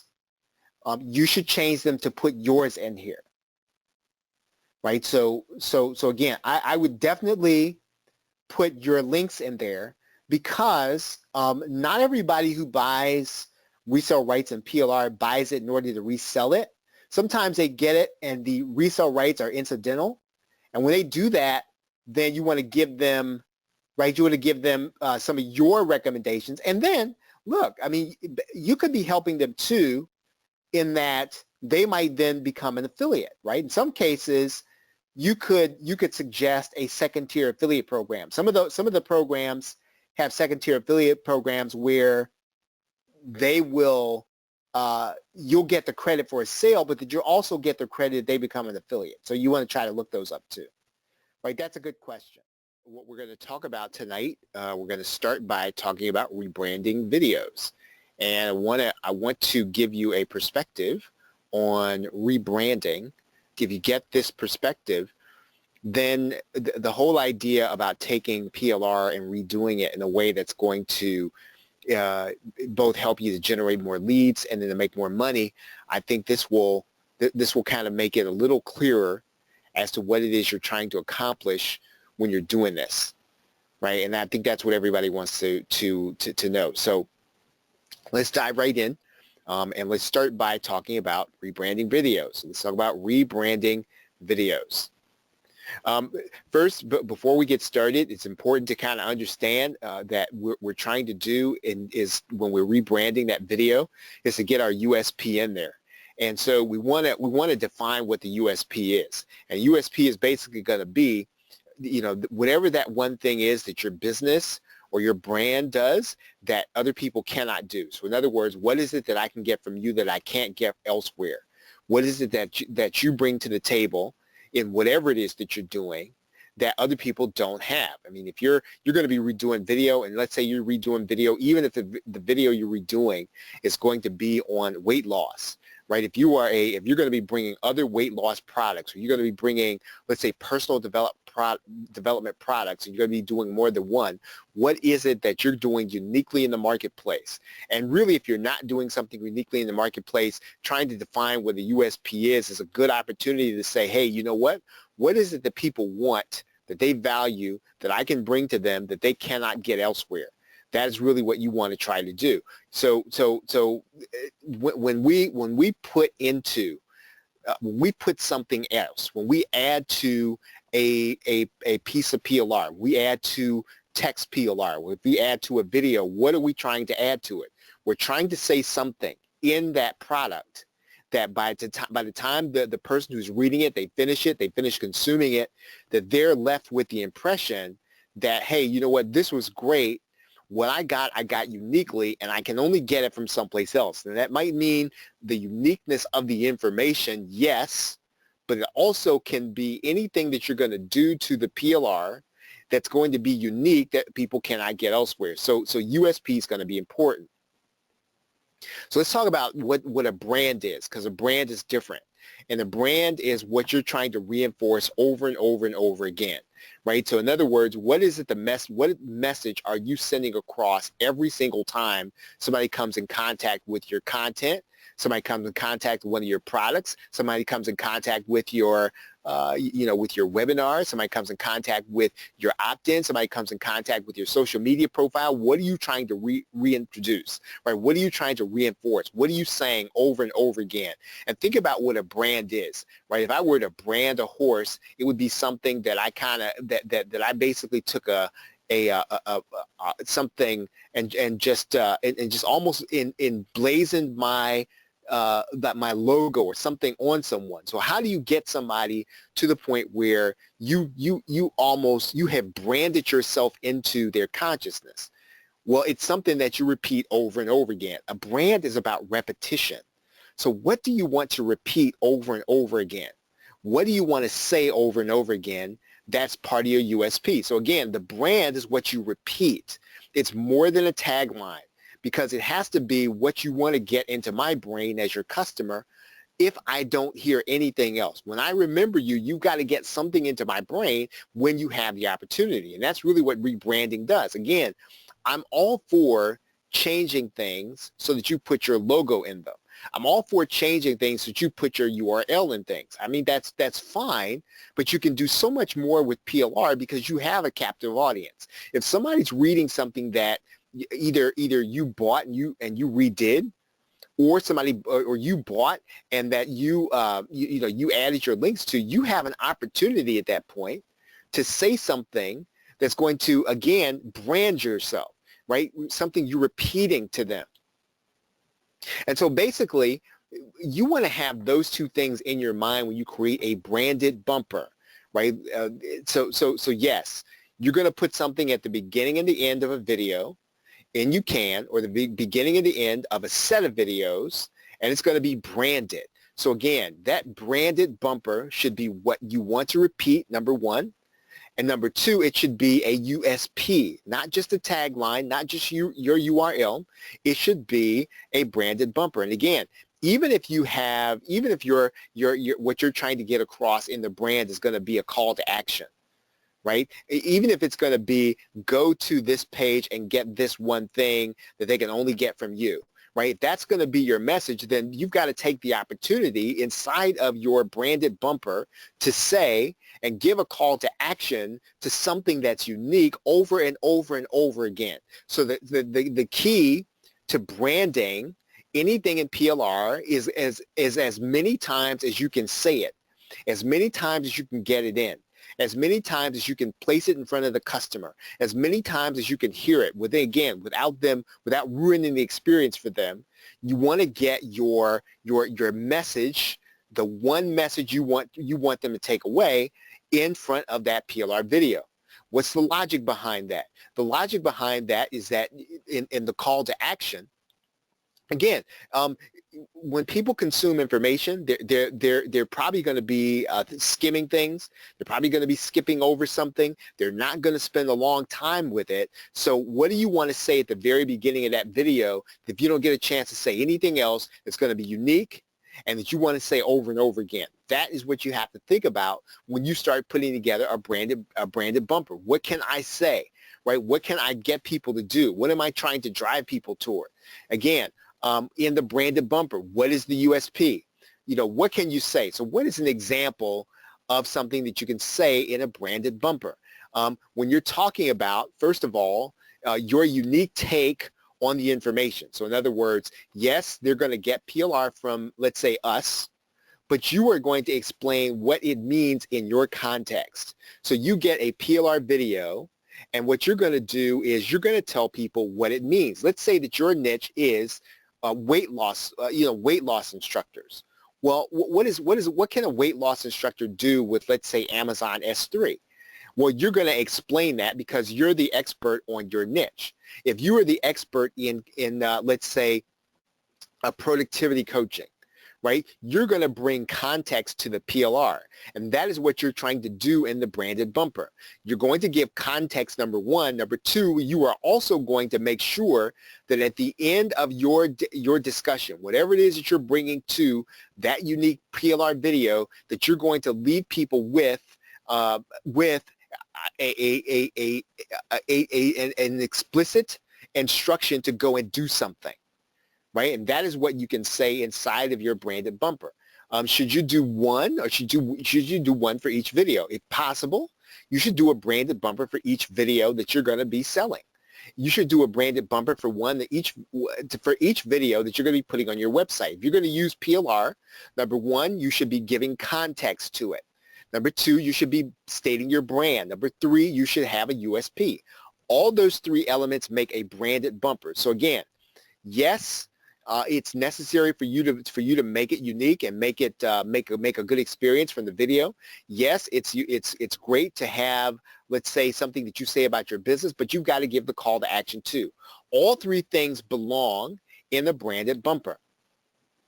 The question is going to be now, the question comes up, should you outsource the voiceover?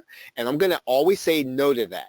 Right? Because again, especially when it comes to the PLR video, you can have your voice part of the video as long as you're bringing valuable context. Right? When you say inside of the video, here's what you're going to say. Let's say that you bought a PLR video and they're going to hear my voice teaching a concept. Well, you're going to come on at the beginning and you're going to tell them what it means. You're going to point out to them some of the things they're about to see and how they should think about it. You're going to point out to them how they're going to use it in your niche. It should be your voice doing that. And again, you can do that credibly by saying, hey, we partner with this company to teach these things, but here are the things that you're going to have to remember about what you are about to see. Then really and truly, if you really want to do a high quality job with the video, you put a bumper at the end. And that bumper says something like, hey, this is what happened in this video. Here are the things that you want to think about once again. In order to get more information about more of these things, here's where you want to go to this page in order to get this thing that we have for you, because we're the only ones that do this, right? All of those three things should be inside of your bumper. The context, the branding, and the USP. Again, every time you get the chance, because what you're trying to do is reinforce that the information they're getting, they can only get it from one place. The way you deliver it is the only place they can get it, and you are the only one that can give it to them. So let's talk about video only. So let's go on screen. So you should have a video editor if you're going to rebrand your video. The most important thing are going to be the things that we have just discussed, right? Because if you're trying to figure out, well, what should I say in my bumper, right? Those are the things that you must put in there in order for it to help you to generate more profit, right? So what we're going to do here is we're going to import a PLR video, right? I'm just going to import a video here.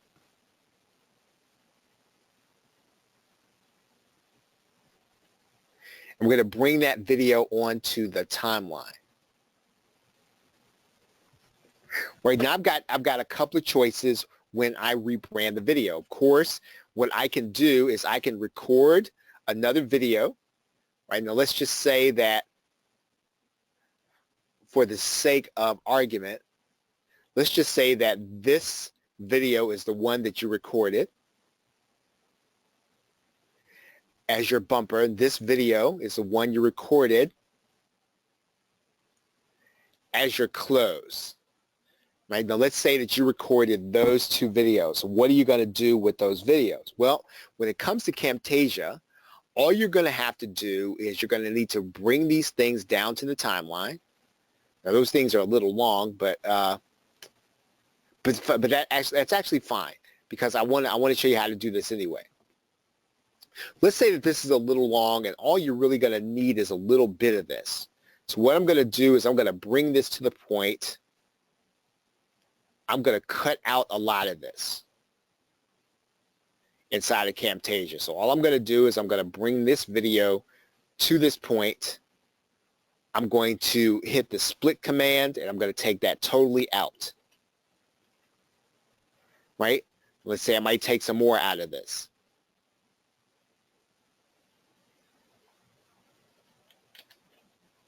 And all I have here is the beginning of my bumper.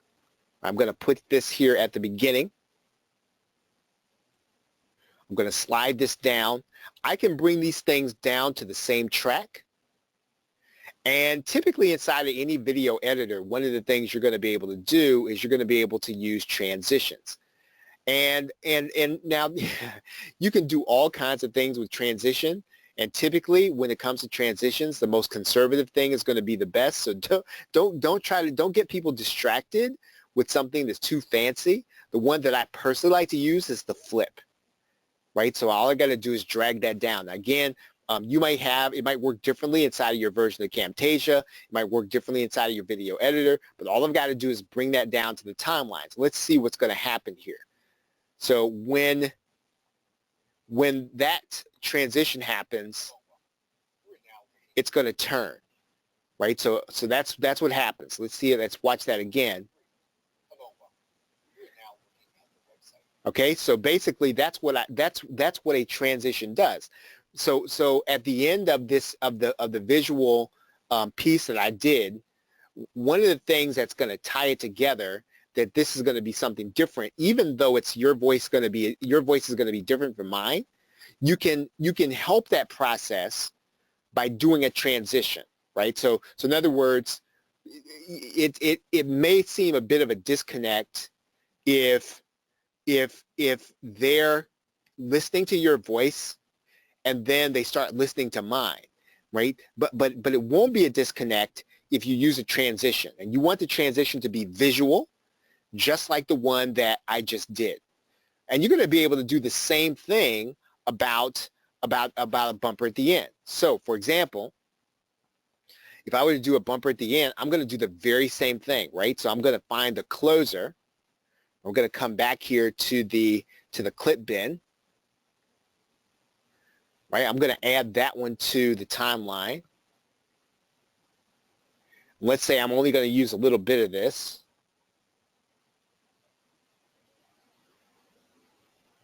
I'm going to cut this off.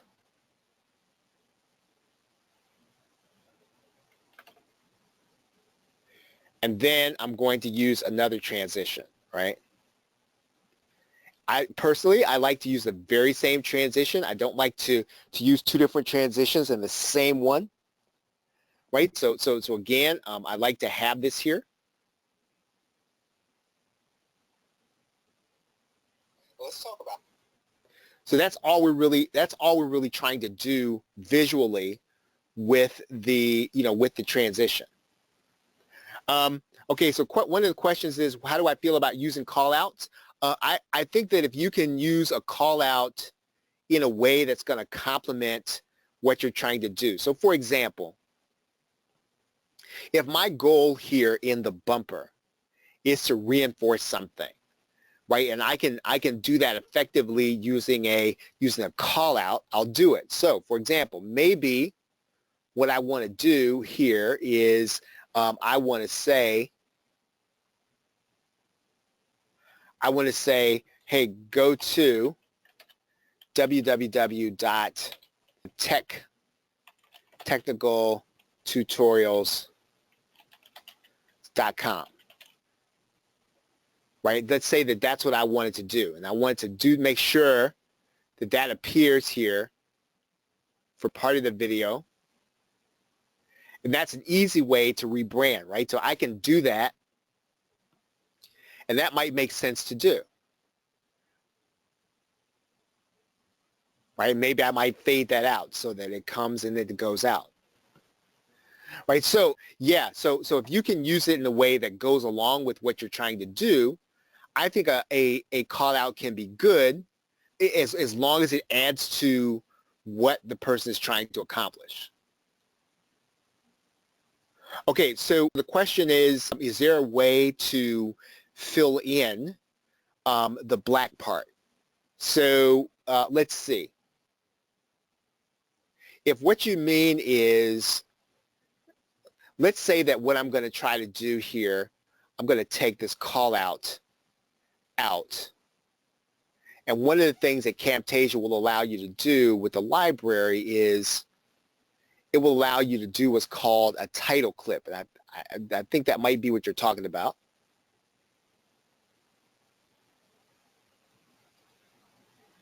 And that will appear here at the beginning. And even still, I'm going to do this the very same way, right? I'm really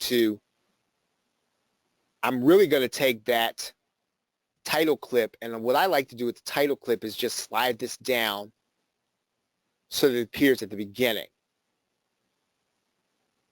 Right now in Camtasia, what you can do with the title clip is you can click Edit Call Out, and then you can edit this writing in here. Go to www.go.com.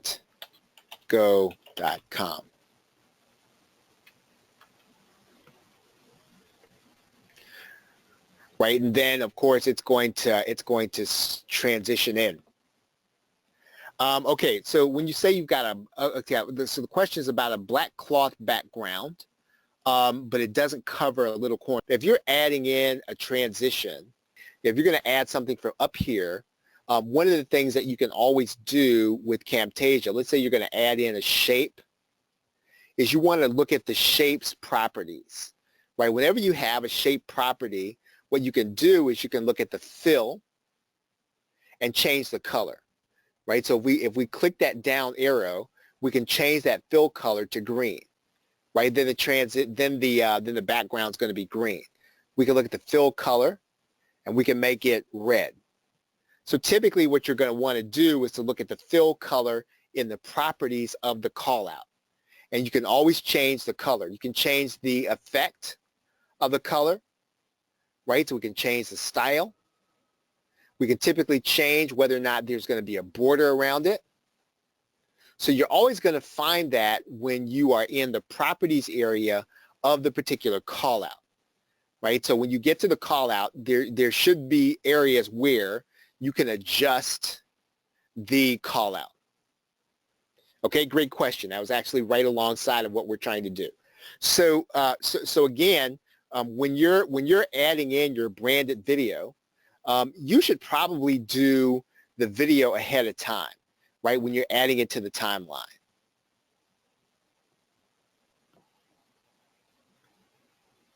Slide this down. Okay, so one of the things that we can also do is, let's say that what you're going to be doing here at the beginning, of course, let's say that you actually do have something done. Let's say you have something done at Fiverr, and you want to have a little video done, or you want to have one created, and you want to add some music to it, or you want to just do a visual. You can within Camtasia, right? They give you royalty-free music. Now, again, I wouldn't use the same royalty-free music that everyone else has, right? But again, adding in music is a good touch to the video, because typically you're not going to have a PLR video, and it's not going to have, and really should not have, music to it, but you can add in music, right? And again, all we're really doing when we do that is we're just adding some music to the timeline. So for example, here's 33 seconds of a song, and I'm just going to add that to the timeline. right? And so I think I can play this, but you would not hear it. We want to adjust the volume, right, on that particular area because we don't want it to overshadow the vocal. And then we want to fade it in and fade it out. Right now, you can always add in music any place on the timeline that you want it. Some people will add music to their entire video, right? I mean, you're certainly able to do that. I mean, a lot of videos that you see on YouTube, they've got music running in the background. If you've got something unique and you've got something you want to add to a PLR video, that's certainly something that you can do. But I would just stick to adding in the audio or the additional music to your bumper. Right. One of the questions is about how the video appears when you first play it. One thing that I would say is that when you're in the editing process, it's always going to be a little different when you actually render the video. Now, if the rendered video has an issue, let's say at the beginning, once you've produced the actual video, then it could be the actual clip that's a problem. But if it's just the editing process, then you want to go ahead and render the video and then look at the video in its final production, because in some cases when a computer doesn't have a lot of memory, what happens is the editor will truncate things, or it'll try to take shortcuts to try to show you what it thinks it might look like without showing you all the way. So again, what you can do is you can then render the video to see what it's actually going to look like. Sometimes the preview is not always going to show exactly what that video is going to look like. Okay, but that does happen sometimes. It does happen that when you render a video or when you're working with a video in the editor will not always show the video doing what it's going to eventually look like. They rendered and downsized it with Handbrake. If possible, you shouldn't have to downgrade it, downsize it. If anything that you're doing in Camtasia, you're typically not going to have to. You should not have to downsize unless you're adding something huge to the video.